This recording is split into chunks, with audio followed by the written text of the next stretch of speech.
एक बार नारद जी ने भगवान विष्णु से बड़ी उत्सुकता के साथ पूछा, प्रभु, आपकी माया क्या है? क्योंकि पृथ्वी पर मनुष्य आपकी माया से ही सुख और दुख भोगते हैं। वास्तव में आपकी माया क्या है? भगवान विष्णु ने उत्तर दिया, नारद, यदि तुम मेरी माया जानना चाहते हो तो तुम्हें मेरे साथ पृथ्वी लोक चलना होगा। वहां मैं तुम्हें अपनी माया का प्रमाण दिखा सकूंगा। भगवान विष्णु नारद जी को लेकर एक विशाल रेगिस्तान की ओर चल पड़े। वहां दूर दूर तक कोई मनुष्य या जीव जंतु दिखाई नहीं दे रहा था। नारद जी रेगिस्तान की गर्म रेत को पार करते हुए भगवान विष्णु के पीछे पीछे चल रहे थे। अचानक नारद जी को प्यास और भूख लगने लगी। तभी उन्हें एक छोटी सी नदी नजर आई। नारद जी प्यास बुझाने के लिए नदी के पास पहुंचे और वहीं उन्होंने एक सुंदर कन्या को देखा। उसकी सुंदरता देखकर नारद जी उस कन्या पर मोहित हो गए। नारद जी ने कन्या से पूछा कि वह इस वीरान जगह पर क्यों आई है। कन्या ने बताया कि वह पास के नगर की राजकुमारी है और कुछ सैनिकों के साथ रास्ता भटक गई है। नारद जी उस राजकुमारी को उसके राज्य में लेकर पहुंच गए।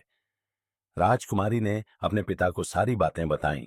राजा नारद जी से प्रसन्न होकर अपनी पुत्री का विवाह उनसे कर देते हैं और खुद सन्यासी बन जाते हैं।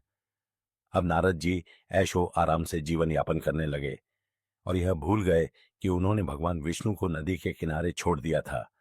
समय के साथ नारद जी की राजकुमारी से दो संतानें भी हो गईं और वे अपनी संपन्नता और खुशहाल परिवार देखकर बहुत खुश थे। एक दिन राज्य में 3 दिन लगातार मूसलधार बारिश हुई और बाढ़ आ गई।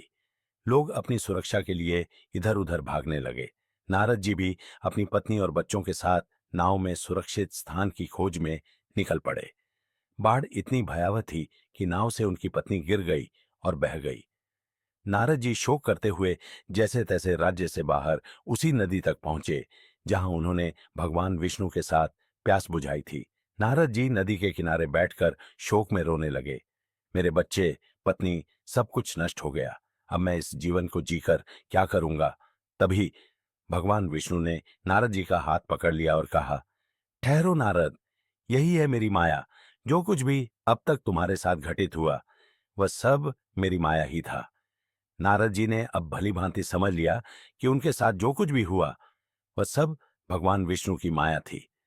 नारद मुनि की अद्भुत यात्रा के माध्यम से भगवान विष्णु ने उन्हें सिखाया कि जीवन में घटित घटनाएं और अनुभव केवल उनकी माया का हिस्सा है।